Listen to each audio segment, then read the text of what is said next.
वाहिगुरू जी का खालसा वाहिगुरू जी की फतेह। सत श्री अकाल, राम राम।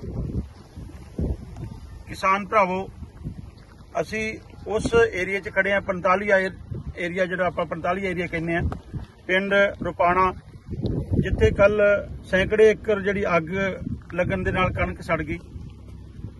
ते आपां देखते हैं भी जो सैकड़े एकड़ बोलते हैं तो उदों सैकड़े हो गई, तो किसान भी वड्डी गिनती च हो गए भी कोई 5 किले का, कोई 7 किले का, कोई ठेके ते। इत्थों शुरू होंदी है, पिछे तक लुदेसर के एरिया तक जाती है। जी लुदेसर का एरिया वो भी कई कुछ जी फसल है वो ठेके ते रुपाणे वाले ने लै रखी है। अज ये खेत च खड़े हैं, ये 23 किले कणक सड़ी है किसान की, कुछ ठेके ते असीं 1-2 किले दे अपने हैं।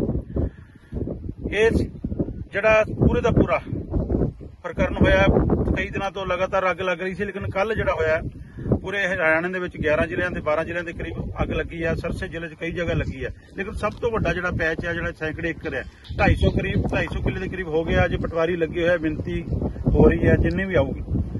तो अज इत्थे आए हैं किसान भरावां दे विच। एक बेनती है भी जदों ये फसल सड़ी है, हुण इन्हें किसी ने धान लाउणा, किसी ने नरमे की बिजाई करनी है, ये मुआवजा आउंदे आउंदे आऊगा। तो उस करके भी पिंड की असीं पिंड वाले सरपंच साहब नूं ते पिंड दे बंदिआं नूं, मोहतबर बंदिआं नूं कहांगे कमेटी बना के सानूं लिस्ट दित्ती जावे भी किहड़े-किहड़े किसान दा किन्ना नुकसान है, जां एक जगह कोई मदद करने वाला, किसी ने झोने का बीज देना है, किसी ने नरमे का बीज दान करना, किसी ने कोई खाद दान करनी है, कोई मदद नगद कर सकता है, नगद पैसों की वो भी असीं करनी है। इस करके ये अज इत्थे इकट्ठे हुए हैं। सरकार तो ते असीं कहने भरपाई कराई जावे। मुआवजा नहीं मंगते, मुआवजे का मतलब 15,000, 18,000, 20,000। भरपाई का मतलब जिन्ना पड़ोसी के खेत जिन्नी कणक हुई है, उन्नी इस वीर की, इन्हां भरावां की, इन्हां किसानां की जिन्हां की बर्बादी हुई, उन्हां दी किसान जिहड़ी भरपाई कराई जावे। बिजली विभाग जिहड़ा कि इन्ना भ्रष्ट है, अगर किते पैसे मिलते उन्हें भज के जांदा है, ते जदों तारां ढिल्लियां ने कोई कसण दा काम नहीं। क्यों इवें हुंदा है? एक तरफ असीं विकसित भारत की गल करते हैं, दूजी तरफ तारां तो स्पार्किंग हो के जाना जा रही।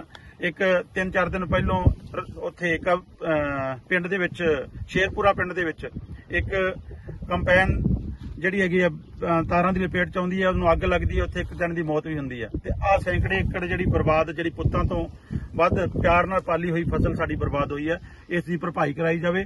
दोषी जिहड़े अधिकारी है उन्हां ते भी कार्रवाई कीती जावे। ते फिर तो जिहड़े साडे समाज सेवी जिहड़े किसान वर्ग है, जिहड़ा असीं दुनिया नूं जिहड़ा पूरी दुनिया नूं जदों कदे लोड़ पैंदी है, लंगर भी लाउणे, सारा कुछ करते हैं। अज साडे अपणिआं ते भीड़ पई है, सानूं बनदा जिहड़ा फर्ज है निभाउणा चाहीदा। ते इन्हां भी बहुत दुख की बात है भी एक विकसित भारत का नारा देने वाला हमारा देश, तो हरियाणा में कल, हरियाणा क्या कई जगह पे दूसरे राज्यों में जहाँ गेहूं की फसल खड़ी है, जौ है, जहाँ कोई भी फसल पक के तैयार है, कल पहले थोड़ी थोड़ी लग रही थी, लेकिन कल जो हुआ है, कल बहुत बड़ी जगह पे आग लगी है। तो सिरसा जिले में कई जगह आगजनी हुई, लेकिन जहाँ हम खड़े हैं, रुपाणा जो 45 एरिया में पड़ता है, वहाँ सैकड़ों एकड़ जो है खड़ी हुई फसल, गेहूं की फसल जलकर बर्बाद हो गई है। बहुत सारे किसानों की ये ज़मीन थी, जहाँ पर कोई छोटे 5 किले वाला, 10 किले वाला, 2 किले वाला किसी ने ठेके पे ले रखी है, तो इसका बहुत बड़ा नुकसान हुआ है। ये नुकसान जब 6:30 बजे के करीब बिजली जब आती है तो स्पार्किंग की वजह से आग लगती है।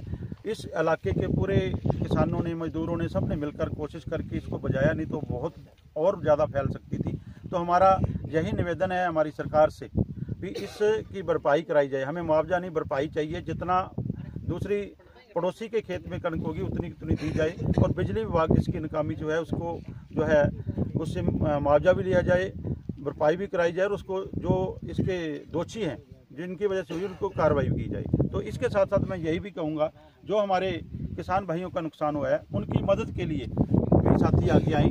गांव की एक कमेटी बना के उसका एक कहेंगे हम गांव वालों भाइयों से भी एक नंबर जारी करके 5-6 मेंबर करके इनकी एक लिस्ट बना के किस चीज़ का नुकसान हुआ है, क्योंकि किसी ने धान की खेती करनी है, किसी ने कॉटन लगाना है, किसी को बीज दे सकता हो, कोई DAP दे सकता हो, कोई मदद कर सकता हो, कोई डीजल दे सकता हो, तो इनकी आप मदद भी करें और सरकार से भरपाई कराएं। यही इसीलिए आज आए हैं, सारे साथी पहुँचे हैं, प्रकाश ममेरा जी और भी दीवान जी हैं, सारे कारण साहब हैं, सारे जितने किसानी के आंदोलन में जितने लोग थे जिन्होंने इन गांवों से बांस इकट्ठी करके आंदोलन लड़े हैं, आज इन लोगों को ज़रूरत है। तो हमारा फर्ज बनता है हम सारे आगे आके इनकी मदद करें, इनकी जो बजाई है, इनकी धान की लगवाई है, वहाँ तक लेके जाएं, और सरकार के भी साथ जो भरपाई के लिए जो जितना भी संघर्ष करना पड़ता करें। धन्यवाद।